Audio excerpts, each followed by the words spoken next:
अलीगढ़ इससे पहले भी मैं आया था और अभी भी एक शादी के कार्यक्रम में मैं शामिल हो रहा हूं। हमारी पार्टी के विधायक रही हैं, उनके परिवार में कार्यक्रम, उनकी बेटी का कार्यक्रम। इसके बाद हमारे पार्टी के एटा के जिलाध्यक्ष, उनके पारिवारिक कार्यक्रम में मैं नहीं पहुंच पाया था। अलीगढ़ में उनका घर है, इसलिए मैं उनसे मिलकर के, परिवार के लोगों को मिलकर के आशीर्वाद देकर के जाऊंगा। इससे पहले आपको याद होगा, हमारी पार्टी के विधायक, पूर्व विधायक, उनसे भी मुझे मिलने का मौका मिला था। मुझे खुशी है इस बहाने कि बहुत सारे कार्यकर्ताओं से मिलने का मौका मिल जाता है और आप जैसे हमारे पत्रकार साथी, इनसे भी संपर्क हो जाता है, अपनी बात कहने का मौका मिलता है। जहां तक जो राजनीतिक परिस्थितियां हैं, भारतीय जनता पार्टी का जो रास्ता है वो नफरत भरा है। भारतीय जनता पार्टी की राजनीति नकारात्मक है और जब जब अपनी नाकामी उन्हें छिपानी होती है तो कोई ऐसा फैसला लेते हैं जिससे लोगों का ध्यान बढ़ जाए। ध्यान बढ़ने के साथ साथ समाज में कैसे हम खाई खोदें, उस दिशा में काम करते हैं।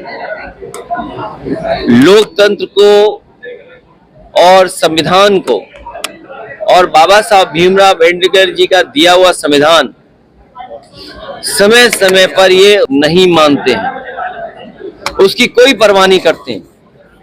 ये हमारा संविधान हमारी ढाल है, संविधान हमारा सम्मान है, संविधान हमें पहचान देता है, संविधान हमारा हक अधिकार हमें दिलाता है। उस संविधान पे समय समय पर भारतीय जनता पार्टी चोट पहुंचाती है और कानून व्यवस्था की तो पोल आज खुल गई। आज कानून व्यवस्था की पोल इसलिए खुल गई कि मुख्यमंत्री जी को साइडलाइन कर दिया गया और अधिकारियों से यह जानकारी ली गई कि आखिरकार उस घटना में कितने दोषी पकड़े गए हैं। आपसे बेहतर कौन जानता होगा कि उत्तर प्रदेश की कानून व्यवस्था क्या है। जो आंकड़े उत्तर प्रदेश सरकार के बताते हैं, सबसे ज्यादा महिलाएं असुरक्षित हैं, बेटियां असुरक्षित हैं, अन्याय हो रहा है, भेदभाव हो रहा है और पार्टी देख करके भेदभाव हो रहा है, जाति देख करके भेदभाव हो रहा है और अपनी बात को मनवाने के लिए अगर झूठे भी मुकदमे लगाने पड़े तो वो मुकदमे झूठे लगाए जा रहे हैं और विपक्ष को कैसे कमजोर किया जाए, कैसे दबाया जाए, लगातार सरकार कर रही है। और इधर तो हमने क्या देखा, अर्थव्यवस्था का खेल। जो लोग विश्व गुरु बनना चाहते थे, जो दुनिया को लीड करना चाहते थे, भारतीय जनता पार्टी जो जुमले समय समय पर बताती थी कि हम दुनिया की तीसरी और चौथी अर्थव्यवस्था बन गए, आज महंगाई कहां पहुंच गई है। महंगाई बढ़ती चली जा रही है, बेरोजगारी बढ़ती चली जा रही है, सरकारी नौकरियां नहीं है, किसान की आय दोगुनी होनी थी वो दोगुनी नहीं कर पा रहे हैं। और जो लोग कहते थे हम आलू खरीद लेंगे, किसान की पैदावार को सही कीमत दे देंगे। लगातार सियासत हो रही है, विरोध प्रदर्शन। आगरा में पुलिस ने बाकायदा डंडे खरीदे हैं, क्या कहेंगे आप? नहीं, रामजिया सुमन जी ने जो कुछ कहा उसके बाद राज्यसभा के रिकॉर्ड से वो बात हटा दी गई। जिस समय कोई बात रिकॉर्ड से हटा दी जाती है उसी समय बात खत्म हो जाती है। लेकिन भारतीय जनता पार्टी का भरोसा तानाशाही पर है। हिटलर ने कभी ट्रूपर्स बनाए थे, अपने पॉलिटिकल वर्कर्स को पुलिस की वर्दी पहना करके वो जो चाहता था वो हिटलर करवाता था। ये जो सेनाएं दिखाई दे रही हैं, ये मुख्यमंत्री जी के इशारे पर सेनाएं हैं, और ये जो कुछ हो रहा है ये सब कुछ सरकार के इशारे पर हो रहा है, और संविधान ही हमारी ढाल है। जहां तक इतिहास की बात है, मैंने कई मौकों पर कहा और फिर कहता हूं मैं आपसे कि इतिहास को इतिहास ही रहने देना चाहिए। अगर इतिहास खुशहाली के रास्ते पे ना ले जा सके, इतिहास हमें अगर जोड़ने के लिए तैयार ना हो किसी घटना की वजह से, इतिहास अगर हमें उलझाता है तो इतिहास को इतिहास ही रहने देना चाहिए।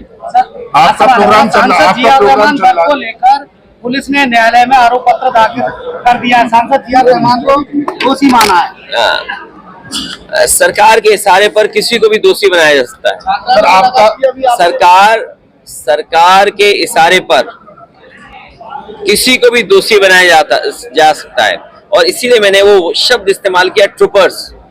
मुझे उम्मीद है सबके मोबाइल में AI से संबंधित ऐप होंगे और गूगल आप सब चला लेते हो। ट्रूपर्स मैंने इसीलिए कहा है। अब बीजेपी को ट्रूपर्स की जरूरत नहीं है, बीजेपी ने पुलिस को ट्रूपर बना दिया है। अगर आप लोग भी कुछ सच्ची खबर चलाना चाहें और बीजेपी अगर दबाव बना ले तो आप भी खबर नहीं दिखा पाओगे। आपका प्रोग्राम चल रहा है, आओ गले मिले, वही योगी आदित्यनाथ ने बोला है, आओ गांव चले, क्या कहेंगे इसको लेकर? मैं तो इतना ही कहूंगा, क्योंकि आज प्रधानमंत्री जी बनारस में हैं जी, और मुख्यमंत्री जी भी बनारस में हैं। अब मैं प्रोटोकॉल याद नहीं दिलाऊंगा, लेकिन मैं बस इतना ही कहना चाहूंगा, अगर गांव की बात हुई है, गले मिलो, इसलिए क्योंकि हमारा जो समाज है, हमारा जो देश है, अलग अलग धर्म, अलग अलग जाति का है।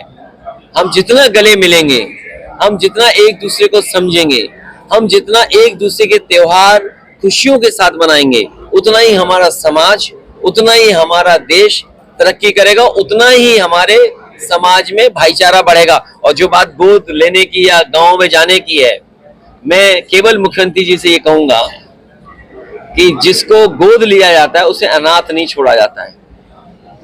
जिन सांसदों ने कभी गांव गोद लिए होंगे उन्हें अनाथ कर दिया। इसलिए मैं भारतीय जनता पार्टी को कहना चाहूंगा, उनके लीडर्स को कहना चाहूंगा कि जो गांव गोद लिए जाते हैं उनको अनाथ नहीं छोड़ा जाता है। क्या आप मानते हैं अभी भी शासन और सुशासन की उत्तर प्रदेश चल रहा है क्या? अध्यक्ष जी, सुरक्षा और सुशासन का भी मुद्दा था भाजपा सरकार का, क्या आप भी आज भी वो योगी सरकार की ताकत मानते हैं आप? मैं न मानूं।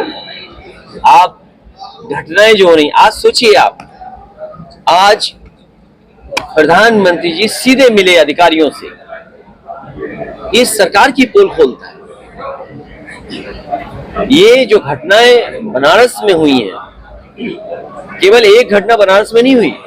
आप याद कीजिए, BHU में एक बेटी जो पढ़ती थी, उसके साथ जो बलात्कार हुआ, उसमें जितने लोग निकले वो सब भारतीय जनता पार्टी के लोग थे। और कानून व्यवस्था की सवाल तो आप बीजेपी से पूछना चाहिए। उनका एक विधायक कपड़े फाड़ करके भगवान श्री राम के दर्शन करने गया, और उसने जो कहा अधिकारी कमिश्नर के लिए, वो तो मैं कह भी नहीं सकता हूं।